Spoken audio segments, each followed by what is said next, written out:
Jujutsu Kaisen में powerful sorcerers कर्स rule का इस्तेमाल क्यों करते हैं, ये कर्स रूल कितने टाइम से एग्जिस्ट करते आ रहे हैं, ये कर्स रूल्स को बनाता कौन है और ये बनते कैसे हैं, और ऐसी कई सारी चीजों के साथ ही साथ मैं तुम्हें जुजुत्सु काइसेन के 20 कर्स रूल्स के बारे में भी बताऊंगा। तो ये वीडियो काफी ज्यादा इंटरेस्टिंग होने वाला है क्योंकि इसमें कई सारी ऐसी चीजें मैं तुम्हें बताने वाला हूँ जो तुम्हें नहीं पता, तो वीडियो को एंड तक देखना। सबसे पहले तुम कर्स रूल्स के बारे में जान लो। यूटा और गेटो एक केंजाकू जैसे पावरफुल सॉर्सरर्स को कर्स रूल की क्या ही जरूरत। यूटा के पास तो एक जीता जागता वेपन है जिसका नाम है क्वीन ऑफ कर्सेस रिका, और साथ ही साथ गेटो के पास तो 6000 कर्स स्पिरिट्स है, लेकिन फिर भी ये कर्स रूल्स का इस्तेमाल करते हैं। इससे तुम्हें समझ में आना चाहिए कि कर्स रूल कितने ज्यादा इंपॉर्टेंट है। कर्स रूल सिर्फ कमजोर सॉर्सर ही नहीं बल्कि स्ट्रॉन्ग सॉर्सर से भी इस्तेमाल करते हैं, यानी जितना ज्यादा स्ट्रॉन्ग सॉर्सर होगा उसके पास उतना ज्यादा स्ट्रॉन्ग कर्स टूल होगा। और सॉर्सरर्स की तरह ही कर्स टूल में भी काफी सारी कर्स एनर्जी होती है, और यही सबसे मेजर डिफरेंस है एक नॉर्मल टूल और कर्स टूल में। और अगर तुम्हें सिंपल चीजें समझ में आ गई तो अब थोड़ा सा डीप चलते हैं। सबसे पहले कर्स टूल्स को किसने बनाया ये तो नहीं पता, लेकिन ये काफी लंबे समय से एग्जिस्ट करते आ रहे हैं। यहाँ तक कि सुकूना भी कर्स टूल्स का इस्तेमाल करता है, तो तुम समझ जाओ। जैसे मैंने पहले बताया था कि नॉर्मल वेपन और कर्स टूल में एक मेजर डिफरेंस यही रहता है कि कर्स टूल में कर्स एनर्जी स्टोर रहती है, और उसी की हेल्प से वो सॉर्सरर्स जिनके पास कोई कर्स एनर्जी नहीं है वो भी कर्सन्स को मार सकते हैं। यानी इससे ये चीज समझ में आती है कि तुम नॉर्मल वेपन से कर्सन्स को नहीं मार सकते। और जुजुत्सु काइसेन में ये भी बताया गया है कि तुम एक पारंपरिक वेपन को एक सेमी कर्स टूल बना सकते हो, यानी वो वेपन पूरे कर्स टूल की तरह तो काम नहीं करेगा लेकिन उसका आधा काम जरूर करेगा। और इस चीज के लिए उस जुजुत्सु सॉर्सरर को लंबे समय तक उस टूल के अंदर अपनी कर्स एनर्जी डालती रहनी पड़ेगी। और इसका सबसे बड़ा एग्जांपल कासुमी मिवी की कटाना है जो एक सेमी कर्स टूल है। जुजुत्सु काइसेन में ये तो नहीं बताया गया कि कर्स टूल को कैसे बनाते हैं, लेकिन in my theory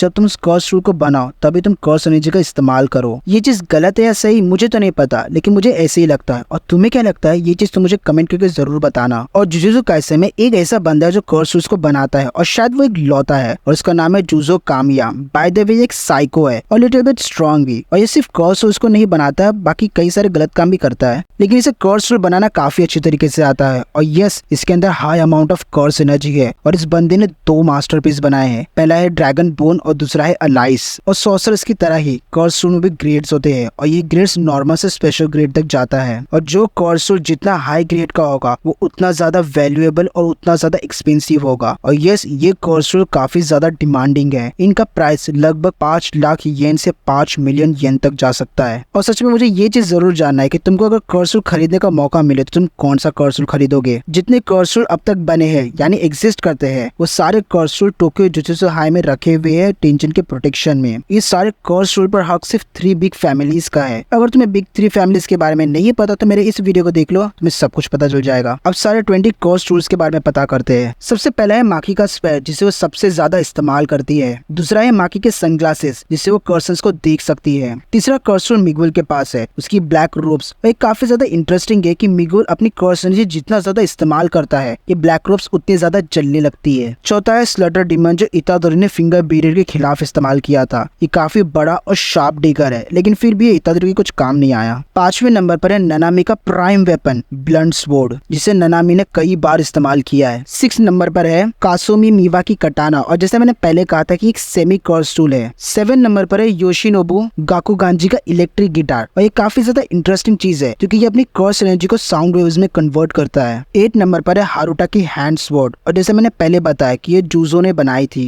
9th number पर आता है मेगुमी का prime weapon jet black blade जिसे मेगुमी अपने शैडोज में रखता है, और ये ब्लेड काफी ज्यादा शार्प है क्योंकि इसके अंदर सुप्रीम कटाना की शार्पनेस है। फिर आता है तोजी फुशिगुरे की सोल कटाना, और ये कटाना बहुत ज्यादा शार्प है, यहाँ तक कि इससे अटैक से तुम बॉडी के साथ ही साथ सोल्स को भी काट सकते हो। और आज तक कोई भी ऐसा बंदा नहीं मिला है जो इसे सही तरीके से यानी पूरी तरीके से इस्तेमाल कर सके। तोजी फुशिगुरे के पास एक और कर्स टूल है, उसका इन्वर्टेड स्पेयर, और उसी के साथ ही साथ तोजी फुशिगुरे के पास चेन ऑफ 1000 माइल्स भी है जिसे तोजी फुशिगुरे ने गोजो के खिलाफ इस्तेमाल किया था। फिर आता है मेमे का लार्ज बैटल एक्स जो मेमे का प्राइम वेपन है और काफी ज्यादा पावरफुल कर्स टूल है। फिर आता है नैनाको हसाबा का स्मार्टफोन का कैमरा जिससे वो किसी की भी अगर फोटो खींच ले तो उसे वो मैनिपुलेट कर सकती है। 15 नंबर पर है प्लेफुल क्लाउड जो एक स्पेशल ग्रेट कर्स टूल है। इसको अब तक माकी, तोजी, मिगुमी, टोडो और गेटो ने इस्तेमाल कर रखा है। ये कर्स रोल अपने यूजर की स्ट्रेंथ को काफी बढ़ा देता है। 16 नंबर पर है माहोरागा का स्वॉर्ड ऑफ एक्सटर्मिनेशन, जो एक स्पेशल ग्रेड कर्स टूल है और इस कर्स टूल के अंदर पॉजिटिव एनर्जी भर भर कर है, यानी कोई भी कर्सन इसको अगर छू भी ले तो वो मारा जाएगा। 17 नंबर पर है माके जेनिन का एक अमेजिंग वेपन ड्रैगन बोन, जिसे जूजो ने बनाया था। फिर आता है हेरामी का हैमर, जिससे वो अपने कर्स टेक्निक से बड़ा छोटा कर सकता है। फिर आता है मिगुमी का एक और कर्स टूल, जिसे वो पिछले वाले से रिप्लेस कर दिया था और इसका नाम है डबल एज स्वॉर्ड। 20वें नंबर पर है कुरो ऋषि का लाइफ ब्लेड, और इस ब्लेड से अगर उसने किसी भी ओपोनेंट को टच कर लिया तो उसके अंदर से कर्स वर्म्स निकलने लगते हैं, जो काफी ज्यादा घिनौना है। तो ये थे सारे टॉप 20 कर्स रूल्स। और अगर तुम्हें वीडियो अच्छा लगा तो चैनल को सब्सक्राइब करो और वीडियो को लाइक करना बिल्कुल मत भूलना। और अगर तुम्हें जिस जगह के और कंटेंट सीखने तो इन दोनों वीडियो में से किसी में भी चले जाओ, मैं तुम्हें वही मिलूंगा। बाय।